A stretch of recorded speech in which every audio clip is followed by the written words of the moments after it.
Better Call Saul Season 5 was a dope season. I like the show, obviously. That's why I watch it. That's why I watched the first 4 seasons. But after the 4th season, I felt that this upcoming season, the 5th one, would probably have to be the last one. I thought it was going to be the series finale. I didn't see where else they can go with the character of Jimmy McGill. And I felt like it was overlapping too much already with the storyline of Saul Goodman. And the idea is, at least from my perspective, that once that those two worlds clash, once that overlap, that like the middle part of the Venn diagram between Jimmy McGill and Better Call Saul, once that gets big enough, then that's it. You're into the Breaking Bad story or storyline of this world. So I felt like that didn't have the room to play with much in a 5th season or in a 6th season, and they would wrap things up in the 5th season.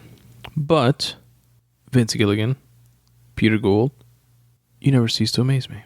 This was a great season, and now I feel like they could do a 6th and a 7th. And I'm probably wrong on that. They might wrap it up like in the 6th or something like that, but who knows? Maybe it'll be the Fast and Furious franchise style of spin-off shows, and they'll be like Better Call Saul Season 10. And then a Mike Ehrmantraut show. Anyway, it is a really good season. And I feel like it even, where I felt in the 4th one, like it was winding to a close. Now I feel like that was just like the bottom of the roller coaster. Now it's the 5th one is like sliding its way back up to like the next peak. I learned from this season that, which like lays the seeds for the Saul Goodman character of how he always gets shit done, even if it's like in a sleazy kind of way. Like we see these seeds of that personality trait that Saul Goodman has in Breaking Bad begin in Jimmy McGill, or he always kind of sort of had the seeds, but now he's like watering those seeds and consciously doing so.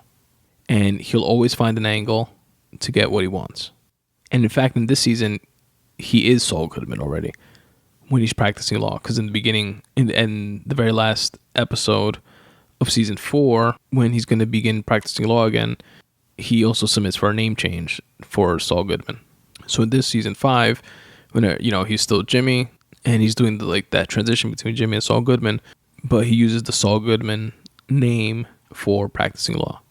And we see him getting into bed with and taking on as clients more unsavory characters like drug dealers and cartel members and drug users and hookers, kind of sort of under the guise of, hey, they need representation too. But I think on the flip side, seeing it as, if I'm going to get down and dirty, I'm going to do it with these folks and make a quick buck while I'm at it.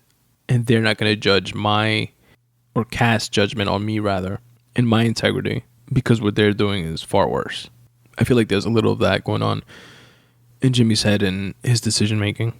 And he will absolutely do anything and everything he could to win a case or win a client over, etc.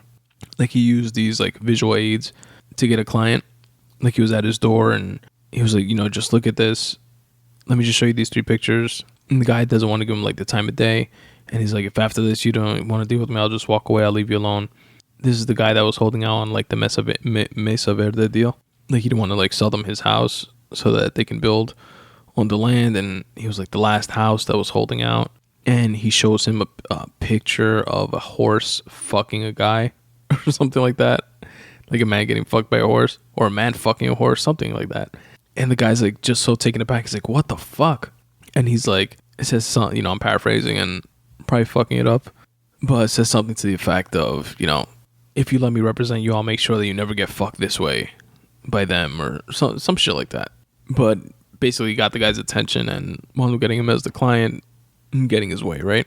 And he's always like skating the line between legal and unethical. And even in the courtroom, he's deliberating a case. Judge is there, the jury. There's a witness of someone who robbed a convenience store and shot the clerk. I don't remember if there was like camera footage, but this was like an eyewitness person. And they were like, and Jimmy asked him, can you point out the person that did the crime? And she was like, yeah, it's your defendant, the person you're defending, sitting right there with the, white shirt, blah, blah, blah. he wrapped up the case by saying, you know what, actually, this is not the person. The person that is my client is actually sitting in the back of the courtroom right now. This is a sit-in.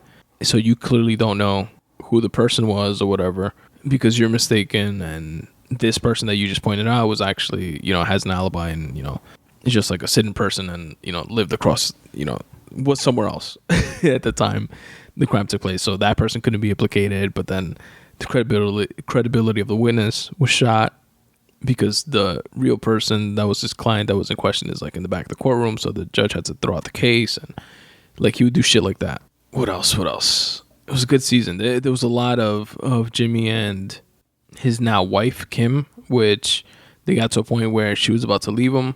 And she was like, we either have to call this off or get married. And they wound up getting married. And they did that because, she'll have that, not client privilege. It's like a plausible deniability type of thing. Like a wife can't or a husband can't testify against, a spouse can't testify against the other person's, their spouse by law, something like that. I don't know. But point is that their relationship was definitely a through line within this season. More so than others, I would say. You know what's dope? Don Eladio from the show is fucking Manny from Scarface. And I feel like I noticed that, or I should have noticed that in previous seasons, but I didn't. Or maybe I did and I just forgot, but I definitely remember it now. So I thought that was pretty cool. And there was a dope episode that was a bit reminiscent of the Breaking Bad episode when it was just Walter White and Jesse. And it was like the Fly episode, that the entire episode was just them two in the lab. And there was like a fly that was like recurring throughout the episode that they were trying to like kill. Some people loved that episode. Some people hated it. There was an episode or maybe even 2 episodes. I think it like overlapped. But that was mainly about Saul and Mike. And they were in the desert together because Saul went to go pick up this drug money for the cartel, his client that was in jail, and he needed to make bail, and it was like, I forget how much, like, I don't remember if it was like $700,000 or like $7 million or $2 million or some shit like that.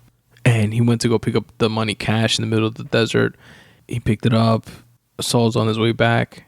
Then he gets like hijacked by this like gang, and they knew the drop was happening, and they're about to kill him. And Mike was in the desert, like watching over Saul's back without him knowing, and wound up like sniper rifle picking off like each of these guys that were robbing them and killing them. And then their car was shot up, so they had no way of getting out of the desert except walking through it. So it was like a whole episode about them too. And I actually really liked the episode. It was a dope insight into both those characters in an interesting situation to see both of them in and to see how they get out of it. It's a dope episode. It was a dope season, man. I recommend it to you guys. If you haven't gotten into Better Call Saul, I highly recommend it, especially if you're a Breaking Bad fan. This is one of those spin-off shows that definitely does the main original show justice. And it's an amazing show in and of itself, even if you didn't watch Breaking Bad. Actually, it would be interesting once it's all said and done, once Better Call Saul is over, and this is a series finale, if you haven't watched Breaking Bad, to then watch Breaking Bad after Better Call Saul, like see it in the reverse order, that would be interesting.